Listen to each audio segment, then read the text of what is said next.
नमस्कार दोस्तों, स्वागत है आपका मेरे इस YouTube चैनल पर। मेरा नाम है डॉक्टर आर बी धमन और आज हम शुरुआत कर रहे हैं भाव, जन्म कुंडली के भाव। जन्म कुंडली के भाव से क्या मतलब है? जब हम किसी की जातक की जन्म कुंडली देखते हैं तो उस समय भाव देखना बड़ा महत्वपूर्ण होता है। और भाव का मतलब क्या होता है? भाव से देखा जाता है कि वो जन्म कुंडली का 12 में से जिस भाव का हम विचार कर रहे हैं उससे क्या देखना है हमें। जातक या जातिका के जीवन के बारे में उस भाव से संबंधित कुछ विशेष बातें होती हैं जिनको देखना होता है और उसका विश्लेषण करना होता है। तो आज हम पहली कक्षा में ये समझेंगे कि भाव का मतलब क्या है और भाव का विश्लेषण किस तरह से किया जाता है, भाव के नाम क्या हैं। तो यहाँ सबसे पहले आप देखें, जन्म कुंडली के अंदर ये जो चक्र बनाया गया है इसमें 12 खाने आपको मिलेंगे और 12 खाने में अगर आप देखेंगे भाव कौन सा है तो भाव यहाँ पर मैंने लिखे हैं। जैसे यहाँ से शुरुआत होती है, ये प्रथम भाव है, इसको कहते हैं तनु भाव। तनु का मतलब क्या होता है? तनु का अर्थ ये होता है कि तन, हमारा अपना शरीर, ये है तनु भाव।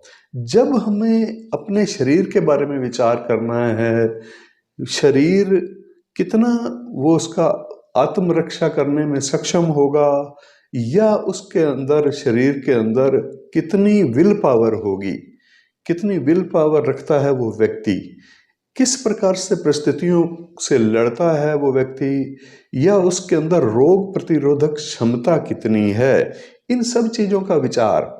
और फिर इस तनु भाव का मतलब है वो स्वयं किससे कनेक्टेड हो रहा है। अगर वो चौथे घर से कनेक्टेड हो रहा है तो चौथे घर से कैसे कनेक्टेड हो रहा है। चौथे घर से कनेक्टेड होता है तो चौथे घर से संबंधित तनु यानी स्वयं को वो लाभ या वो हानि जो सूचना मिल रही है वो प्राप्त होती है। इसी तरह से छठे स्थान से अगर सूचित हो रहा है, दोनों का कनेक्शन हो रहा है, दोनों कनेक्ट हो रहे हैं, तो समझ लीजिए शत्रु, रोग या कर्ज से वो पूरा जीवन परेशान रह सकता है। तो आइए इस तरह से इसको समझेंगे।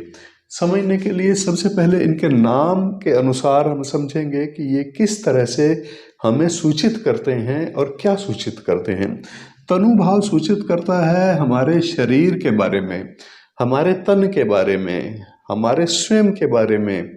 और उसके बाद धन भाव हमारी आर्थिक स्थिति को सूचित करता है। आर्थिक स्थिति का यहाँ पर मतलब यह है कि चाहे हम कुछ सेविंग कर लेते हैं अपने जीवन में या फिर हमें प्रॉपर्टी मिलती है परिवार से प्रॉपर्टी मिलती है, पेरेंटल प्रॉपर्टी कहलाती है वो भी इसी जगह से देखा जाता है। फिर शरीर के अंदर कुछ अंग भी यहाँ से देखे जाते हैं। जन्म कुंडली में अगर हम देखते हैं तो प्रथम स्थान से सिर का विचार किया जाता है। तनु भाव, ये जो तनु भाव है यहाँ से सिर का विचार भी किया जाता है, मस्तिष्क का विचार भी किया जाता है। केवल तन यानी उस व्यक्तित्व के बारे में सब कुछ जानना। उसके बाद धन, उसकी आर्थिक स्थिति के बारे में सब कुछ जानना, कहाँ से उसकी आर्थिक स्थिति स्टैंड करेगी, कहाँ से उसको शुरुआत होगी, जहाँ से वो सेविंग करेगा, कौन सा माध्यम होगा, कौन से कुटुंब वाले व्यक्ति से उसको सहायता प्राप्त होगी। ये स्थान कुटुंब का स्थान भी है, इसलिए सेकंड हाउस वाणी का स्थान भी है, कुटुंब का स्थान भी है। लेकिन इसका जो नाम दिया गया है वो धन भाव इसको कहा गया है। धन प्रमुख है, जो प्रमुखता से हम जिसको मानते हैं जन्म कुंडली देखते समय भाव के मामले में, वो यहाँ पर लिखे हुए हैं। उसके अलावा भी कुछ हैं विचारणीय विषय जिनका हम विचार उस भाव से करते हैं। जैसे तनु भाव है, तनु भाव से मैंने आपको कहा कि सिर का विचार करते हैं, मस्तिष्क का विचार करते हैं, रोग प्रतिरोधक क्षमता का विचार करते हैं, संपूर्ण शरीर का विचार करते हैं। और अंगों में अगर हम पार्ट करते हैं तो फिर सिर का विचार करते हैं। इस तरह से भोक्ता हम स्वयं हैं। किसी भी वस्तु का अगर हमने भोग करना है, अपने जीवन में भोग करना है, या आर्थिक स्थिति का भोग करना है, वाहन का भोग करना है, तो वो भोगने वाला प्रथम भाव वाला व्यक्ति है। प्रथम भाव से हमें पता चलता है कि ये कितना जीवन में किस वस्तु को भोगेगा। तो इसको आगे समझने के लिए फिर धन भाव पर चलते हैं। धन भाव किसके लिए है? धन भाव तनु भाव के लिए है। ये दोनों एक दूसरे से कनेक्टेड हैं। कनेक्टेड तब हैं जब दोनों अच्छे हैं, दोनों एक दूसरे को मदद कर रहे हैं। इसकी बात अगले क्लास में करेंगे, कैसे वो कनेक्टेड होते हैं और कैसे वो एक दूसरे से विरोधी हो जाते हैं। यानी कभी कभी परिवार या कुटुंब भी उस जातक का विरोधी हो जाता है या वो जातक कुटुंब का विरोधी हो जाता है। तो ये कनेक्शन उनमें है या विरोधाभास वाला कनेक्शन है, कनेक्शन विपरीत है या कनेक्शन बना हुआ है, ये भी इन दोनों के तालमेल से हमें देखना होता है। तो आफ्टर ऑल फिलहाल आपको ये समझना है कि ये तनु भाव है और ये धन भाव है, कुटुंब का भाव है, वाणी का भाव है। वाणी प्रभावशाली कितनी होगी, कितने प्रभावशाली तरीके से वो कुछ बता सकता है जातक, ये भी हमें इसी हाउस से देखना होता है, सेकंड हाउस से देखना होता है। एक वकील है, एक वकील के लिए वाणी बड़ी महत्वपूर्ण होती है, उसका प्रभाव पड़ता है जज पर, और जब वो वाद करता है तो उसका प्रभाव पड़ता है। अगर वाणी उसकी वाकई प्रभावशाली है तब ऐसा होता है। प्रभावशाली ढंग से, वाक चातुर्य से वो अपनी बात को रखता है अगर सेकंड हाउस अच्छी स्थिति में है। तो इसलिए वाणी का स्थान भी है। नहीं तो वाणी दोष होता है। वाणी दोष कई प्रकार के होते हैं। वाणी दोष में हकलाना भी वाणी दोष है, बोल ना पाना भी वाणी दोष है। कैसी वाणी का प्रयोग करना जो दूसरों को प्रिय लगे, कैसी वाणी का प्रयोग करना जिसका कोई तर्क का उत्तर ना दे सके, ऐसी वाणी का प्रयोग करना जो दूसरों को परेशान करे, क्रोधी वाणी, व्यंग वाली वाणी, ये सब सेकंड हाउस वाणी का स्थान है, जिसको मैंने लिखा है यहाँ पर धन का स्थान। अब तीसरे नंबर पर आते हैं। ये एंटी क्लॉकवाइज आपने देखते चलना है। जैसे सबसे पहले आपने तनु भाव को देखा, उसके बाद फिर आपने धन भाव को देखा। इधर चलते नहीं है, आपको इधर चलना है। एंटी क्लॉकवाइज चलते हुए इस सब का विचार किया जाता है। फर्स्ट हाउस भी कहते हैं इसको, फर्स्ट हाउस भी कहते हैं, और इसको सेकंड हाउस भी कहते हैं। ये दूसरा स्थान है सेकंड हाउस, जो कि धन का स्थान है। अब तीसरा स्थान, ये सहज स्थान है, इसको सहज भी कहते हैं। सहज का मतलब है शरीर का बल और पराक्रम उसमें कितना होगा, कितनी क्षमताएं होंगी, कितनी जल्दी वो थक जाता है। आप मोटे रूप से ऐसे समझ लीजिए कि वो एनर्जी लेवल उसका जीवन में कैसा रहेगा। कभी कभी कोई आलसी भी होता है, कभी कभी कोई फास्ट काम करने वाला भी होता है, बड़ी तेजी से अपने काम को निपटाने वाला भी हो सकता है। तो ये दोनों चीज़ें यहाँ से हमें पता चलती हैं, कितनी जल्दी वो थकता है, कितनी जल्दी वो हार मान जाता है, अपने जीवन से निराश हो जाता है। निराशा का स्थान भी है, थकने का स्थान भी है, एनर्जी का स्थान भी है। भाई बंधु आपकी कितनी मदद करेंगे, सहज भाई और बहनें, भाई हैं या बहनें हैं, इनकी कितनी आपको समर्थन मिलेगा, कितनी सहायता मिलेगी, कितनी मदद मिलेगी, उतना ही आप अपने आप को बलशाली या कॉन्फिडेंस में वृद्धि करने वाला होता है। तो यहाँ पर भी हमें देखना क्या है, हमें देखना है कि तनु भाव से इसका क्या संबंध है। अगर तनु भाव यानी लगन भाव से इसका डायरेक्ट कनेक्शन है, संबंध अच्छा बन रहा है, अच्छे ग्रहों का तालमेल एक दूसरे से है, तो समझ लीजिए भाई और बहनों से इस तनु यानी स्वयं को अच्छे परिणाम प्राप्त हो रहे हैं, या वो उसकी मदद कर रहा है या उनसे मदद ले रहा है, ये भी हमें यहाँ से पता चलता है। देखने के तरीके मैं आपको अगली कुछ क्लासों में बताऊंगा कैसे देखते हैं इसको। फिर चौथा स्थान, अब चौथा स्थान क्या है, सुख का स्थान। अब सुख के स्थान का क्या कनेक्शन है, जब इन दो स्थानों का कनेक्शन बन रहा होता है, यानी तनु भाव का कनेक्शन सुख स्थान से बन रहा होता है, तो केवल सुख का स्थान ये है। इस सुख के स्थान से बहुत सारी और भी विचारणीय वस्तुएं होती हैं। जैसे वाहन का विचार अगर हमें करना है, हमें जीवन में एक सपना है कि अच्छी कार होनी चाहिए हमारे पास, अच्छा वाहन होना चाहिए, लग्ज़री वाहन होना चाहिए। अगर ये सपना है तो किस हद तक उस सपने को हम पूरा कर पाएँगे अपने जीवन में? तो हमें हमारे लिए वो सुखकारी होंगे। तो सुखकारी होंगे या नहीं होंगे, ये इन दोनों के संबंधों से पता चलेगा। तनु भाव और सुख भाव के प्लैनेट एक दूसरे से क्या रिलेशन बना रहे हैं या नहीं बना रहे। अगर वो रिलेशन बना रहे हैं तो जरूर सुखकारी होंगे।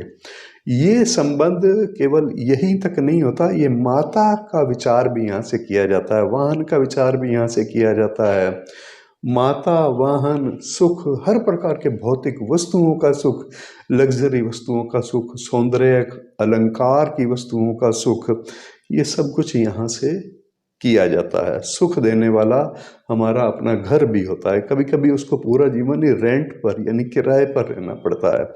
तो उसका किराए का घर होगा या अपना घर होगा, और घर किस लेवल का होगा, किस स्तर का, किस कॉलोनी में होगा, किस देश में होगा, किस सिटी में होगा, महत्वपूर्ण ये भी है। और कितना वो घर सजा हुआ होगा, उतना ही पॉजिटिव एनर्जी उस घर में होगी। तो ये भी हमें चौथे घर के ग्रहों से पता चलता है। चौथा घर कितना बलवान है, कह सकते हैं कि उतना ही ज़्यादा वो सुख देने वाला होगा। माता से संबंध भी वैसे ही अच्छे होंगे जितना अच्छे प्लेनेट एक दूसरे से संबंध बना रहे हैं। संबंध किससे बना रहे हैं, याद रखना, तनु भाव से संबंध उनका क्या है। हर जगह पर आपको देखना है कि तनु भाव से उसका संबंध कितना है, कैसा संबंध है। अच्छा संबंध है, मीडियम यानी ऐसा संबंध है जो कि एवरेज है, ना अच्छा ना बुरा, या फिर बुरा संबंध है, ये देखने के लिए अगली क्लासों में हम इस पर बात करते चलेंगे। तो यहाँ चौथा घर सुखों का स्थान है, सुख के साधनों का स्थान है, वाहन का स्थान है, माता का स्थान है। कभी कभी अपने घर को हम छोड़ करके विदेश चले जाते हैं। अगर हमें अपने स्थान को छोड़ना है और विदेश जाकर के बसना है, या फिर दूसरे प्रदेश में जाकर के, दूसरे शहर में जाकर के बसना है, या अपना घर है और घर अपना बेच करके हम किराए पर जा रहे हैं, या किराए का घर है और बेच करके, किराए का घर है और किराए का घर छोड़ करके हम अपना घर खरीद रहे हैं, तो इन दोनों स्थितियों को हम कुंडली में चौथे घर और तनु भाव को तालमेल से देख पाएंगे। ये चौथे स्थान के बड़े ही महत्वपूर्ण विषय हैं और बड़े सारी चीज़ों का विचार चौथे घर से किया जाता है। तो चलिए पांचवें घर की बात शुरू करते हैं। पांचवा घर क्या है? पांचवा घर ये है, इसको क्या कहते हैं? इसको सुत भाव कहते हैं। सुत संतान के लिए यूज होता है। वैसे तो सुत पुत्र को कहा जाता है। पुत्र का सुख उसको कितना प्राप्त होगा, संतान होने के बाद भी संतान से सुख होगा या नहीं होगा, ये एक दूसरा विषय है। फिर ये पांचवें घर से हम मंत्र का विचार भी करते हैं, गुरु का विचार भी करते हैं, शिक्षा का विचार भी करते हैं, अध्ययन अध्यापन का विचार भी करते हैं। कितनी शिक्षा हमें प्राप्त होगी, ये पांचवें घर से हम देखते हैं। तो यहाँ पर पांचवें घर का संबंध तनु भाव से कितना अच्छा बन रहा है या कितना विरोधी भाव वाला है। ये एक दूसरे से विरोध भाव भी इनका प्लैनेट्स का होता है। दुश्मन भी होते हैं, सम भी होते हैं, मित्र भी होते हैं। इनकी चर्चा भी समय समय पर आगे मैं करूँगा आपको। तो पंचम भाव से इसका रिलेशन क्या है? तनु यानी तन, हमारा अपना संबंध हमारे अपनी कुंडली के पंचम भाव से क्या है? अच्छा है तो हमें सुख मिलेगा। पंचम भाव से संबंधित सारे सुख मिलेंगे। पंचम भाव से संबंधित सबसे पहले तो इसका नाम ही सुत भाव है, संतान। कभी कभी दुखकारी परिणाम प्राप्त होते हैं, संतान दुख देने वाली होती है, संतान होती ही नहीं है, वर्षों बीत जाते हैं, शादी के बाद संतान नहीं है, ऐसे बड़े सारे लोग परेशान भी होते हैं। तो पंचम भाव कहीं ना कहीं उससे संबंध नहीं बना रहा, सुखकारी नहीं है उसके लिए, या विरोधी ग्रह बैठे हुए हैं पंचम भाव में, विरोधी राशि के स्वामी का संबंध है, विरोधी स्थान का संबंध है। ये थोड़ा लंबा विषय है, ये एक ही क्लास में नहीं हो पाएगा। हम आज भाव परिचय समझा रहे हैं, भाव का परिचय वाली ये क्लास है, तो भाव को समझिए आप यहाँ पर। तो पंचम भाव मतलब संतान का भाव, संतान का विचार भी यहाँ से करना है हमें। संतान और संतान के बाद हमें विद्या का विचार भी यहाँ से करना है। विद्या, गुरु का विचार भी हमें यहाँ से करना है। गुरु का विचार भी हम यहीं से करते हैं। और गुरु दीक्षा का विचार भी, गुरु मंत्र जिसको कहते हैं ना, गुरु दीक्षा, उसका विचार भी हम ये पंचम स्थान से ही करते हैं। हमारी बुद्धि किस तरफ जाएगी, बौद्धिक स्तर क्या होगा हमारा, वो भी हम पंचम भाव से करते हैं। बुद्धि, बौद्धिक स्तर कैसा होगा, तो ये पंचम भाव है। यानी सुत भाव केवल संतान के लिए नहीं होता, ये इन सब चीज़ों को भी हम यहाँ पर देखेंगे। लेकिन इसका संबंध तनु भाव से कितना है, ये महत्वपूर्ण है। अब इसके बाद आता है रिपु भाव। रिपु किसको कहते हैं? रिपु कहते हैं शत्रु को। शत्रु कई तरह से हैं हमारे जीवन में। अगर हम शत्रु का विचार करें तो बड़ा विस्तार है। शत्रु हमारे लिए, हमारे रोग, हमारी बीमारियां भी हमारे लिए शत्रु हैं, क्योंकि हमें वो दुख देने वाली होती हैं। शत्रु दुख ही देता है। और शत्रु जिससे हमारा विवाद चलता है, कोर्ट मुकदमा, लड़ाई झगड़ा, या उससे बात विरोध होना, आपसी बातों से विरोध होना, वो भी हमारा अंदर से शत्रु है। कभी कभी शत्रु ऐसे भी होते हैं जो हम अगर नौकरी कर रहे होते हैं तो वहाँ पर हमारी टांग खिंचाई करने वाले होते हैं, पता नहीं लगता, लेकिन अंदर से वो शत्रु होते हैं। तो शत्रुओं का प्रकार तो अनंत है। कई प्रकार से हम इसको विश्लेषण करें तो सैकड़ों प्रकार के शत्रु हो सकते हैं एक व्यक्ति के जीवन में। तो शत्रु का स्थान कौन सा है? रिपु भाव। रिपु का मतलब ही है शत्रु। अब शत्रु हमारे रोग भी हैं, शत्रु वो लोग भी हैं जो हमसे विरोध प्रकट करते हैं या हमसे झगड़ा करते हैं, कोर्ट मुकदमा, पुलिस, या प्रत्यक्ष रूप से लड़ाई झगड़ा। फिर कर्ज, अगर कर्ज की स्थिति किसी के साथ आ जाती है जीवन में तो उससे बड़ा भी कोई दुख नहीं है। हमें बड़ी मजबूरी में कर्ज लेना पड़ता है। कर्ज लेने के लिए क्या होता है, कोई प्रॉपर्टी रखता है, कोई ज्वेलरी रखता है, उसके एवज में कोई गारंटी तो उसको चाहिए जो कर्ज आपको दे रहा है। तो वो जब तक नहीं आप उस प्रॉपर्टी या उस ज्वेलरी का सुख भोग पाओगे, जब तक कि वो कर्ज को चुका नहीं दोगे। कर्ज, अगर आपकी इनकम कितनी है, इनकम अगर आप एक सीमा तक इनकम है, और कभी कभी ऐसा होता है किसी की नौकरी छूट जाती है लेकिन कर्ज उसने उससे पहले लिया हुआ होता है, तो कितना दुखकारी होगा उसके लिए।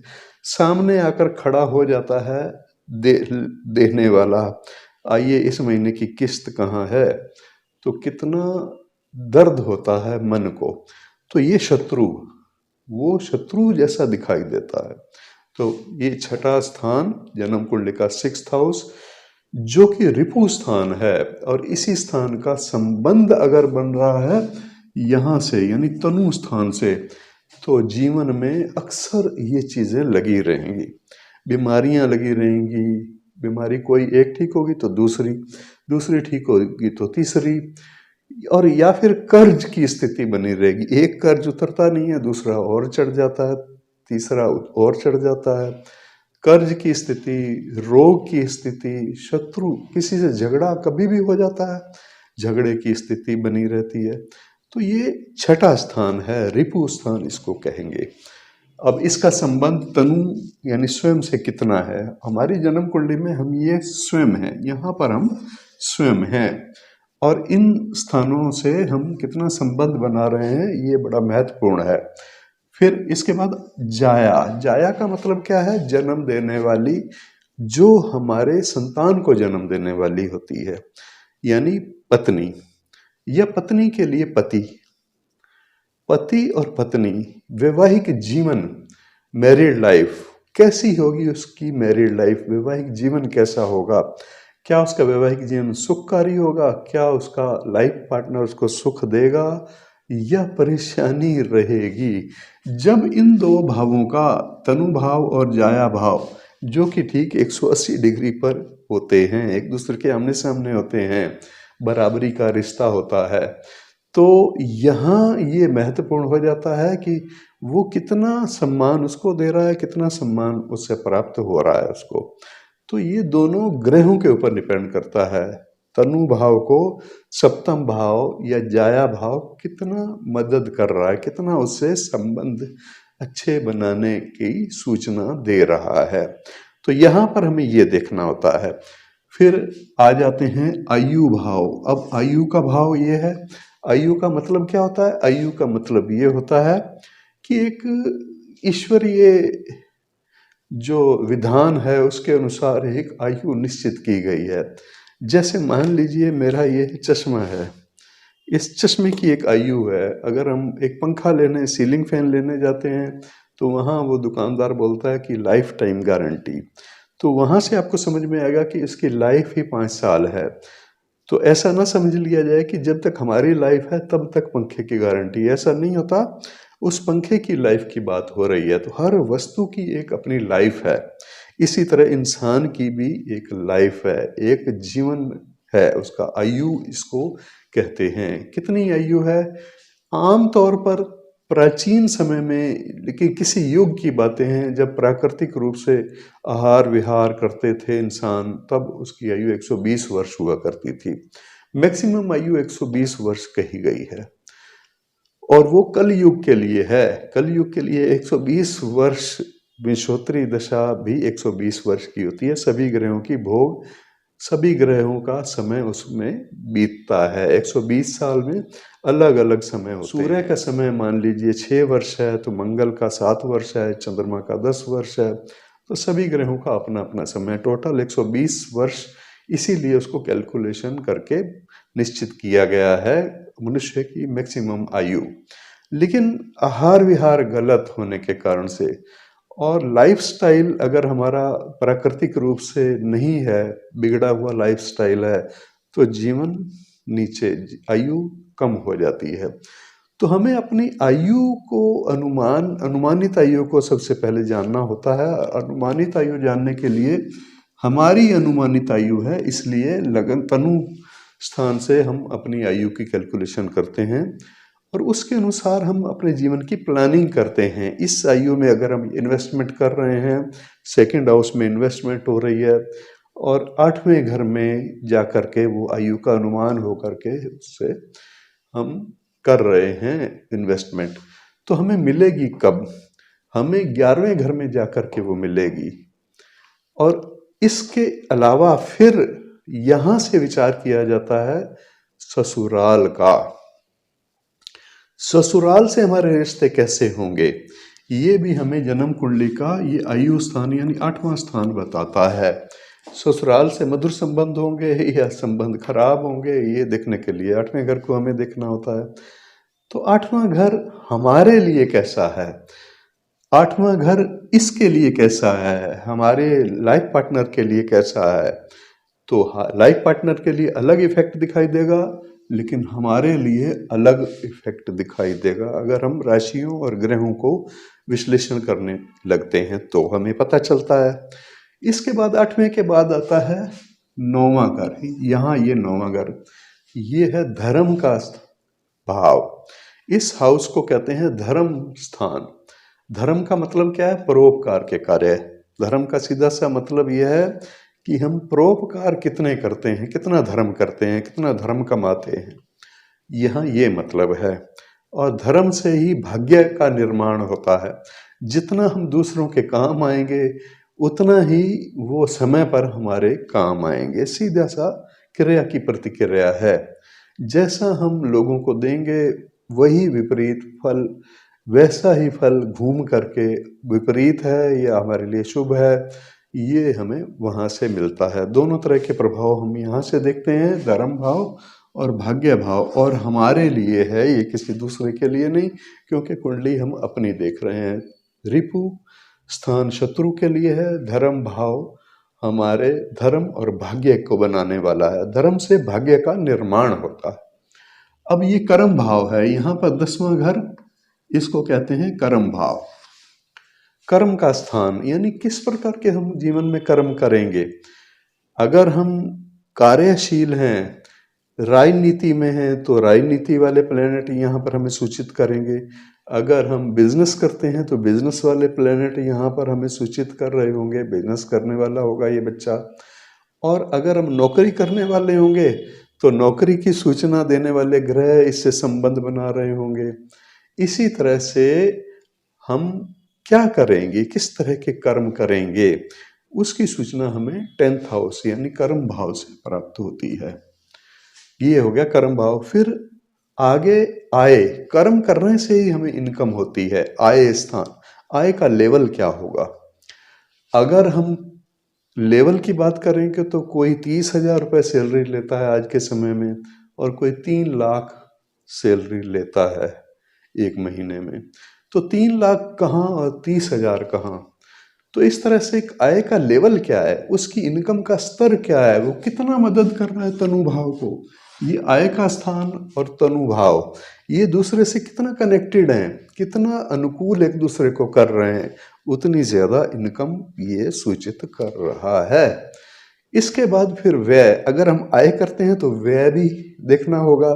व्यय का स्थान यहाँ पर ये है, हमारी व्यय कितनी है, तनु हमारी स्वयं की व्यय कितनी है, कितना खर्च करते हैं। हम कमाते हैं अगर 30,000 और खर्च करते हैं 32,000 या 31,000 तो कर्ज की स्थिति आ जाती है। कर्ज फिर क्या होता है, अगर हम व्यय स्थान को देखते हैं तो फिर यहाँ से एक्टिवेट हो जाता है तनुभाव। अगर व्यय ज़्यादा होती है इनकम से तो छठा स्थान जो कि 180 डिग्री पर है ये एक्टिव हो जाता है, सक्रिय हो जाता है, हमें कर्ज लेने की स्थिति आ ही जाती है। तो इसलिए खर्चों का पता चलेगा, ये व्यक्ति जितना कमाएगा उससे ज़्यादा खर्च करने वाला होगा या बचत करने वाला होगा। अगर वो बचत करने वाला होगा तो व्यय स्थान के साथ इनकम स्थान यानी आय स्थान के साथ साथ ये धन स्थान एक्टिव हो जाता है, सक्रिय हो जाता है। तो जो शेष बचा हुआ पैसा है, जो हमारे व्यय करने के बाद हमारे पास बचता है, वो हम सेविंग में डाल देते हैं। तो सेकंड हाउस यहाँ ये सूचना देता है। तो ये सारे हाउसेस हैं, इसमें ये घटनाएं हैं, जो घटनाएं आज मैंने आपको बताई। लेकिन इसके अलावा रिश्ते भी हैं, रिश्ते भी मैं आपको बताऊंगा किसी अगली क्लास में, कौन से हाउस से कौन सा रिश्ता हमें देखना होता है। और फिर शरीर के अंग भी हैं, ये वो भी यहीं से देखे जाएंगे, किस अंग में कमजोरी है। कभी कभी शरीर के कोई खास अंग विशेष बलवान होता है, कोई खास अंग विशेष कमजोर होता है। तो शरीर का कौन सा अंग है जो विशेष कमजोर है या विशेष बलवान है, तो ये भी हमें देखना होगा इस जन्म कुंडली के इन्हीं हाउसों से। 12 हाउस सारे जीवन की सभी प्रकार की कहानियां बताते हैं, सभी बात की सूचना देते हैं। तो यहाँ आपने आज इस विषय को समझा। नेक्स्ट हम समझेंगे कि राशियां जो इस हाउस में कौन कौन सी राशि है, वो उसका इफेक्ट उस हाउस पर क्या होगा और उसके जीवन को कैसे वो राशि प्रभावित करती है। फिर उससे अगली क्लास में हम ग्रहों की बात करेंगे, कौन सा ग्रह किस हाउस में है, कैसे उसको प्रभावित करेगा। तो आज के लिए इतना ही, फिर मिलेंगे नेक्स्ट क्लास में। और एक बात मैं आपको और बता दूं कि अगर आप भी ज्योतिष सीखना चाहते हैं तो अवश्य सीख सकते हैं। आप प्रवेश ले सकते हैं हमारे संस्थान में, ज्योतिष के जो कोर्स होते हैं, ज्योतिष देवज्ञ में आप प्रवेश ले सकते हैं। ज्योतिष देवज्ञ कोर्स 3 महीने में आप कंप्लीट कर सकते हैं, जो कि फलादेश का एक सूक्ष्म और प्रारंभिक कोर्स है। इसको घर बैठे ऑनलाइन भी आप कंप्लीट कर सकते हैं, सर्टिफिकेट कोर्स है, आप जूम क्लास लेकर के भी इसको कंप्लीट कर सकते हैं। तो आइए जुड़िए हमारे संस्थान से, अगर आपकी इच्छा है ज्योतिष सीखने की। नहीं तो यूट्यूब चैनल पर तो आप सब्सक्राइब ज़रूर कर लेना, अपने मित्रों को भी सब्सक्राइब करवा देना कि गुरुजी ज्योतिष के बड़े ही महत्वपूर्ण टिप्स बताते हैं। नमस्कार।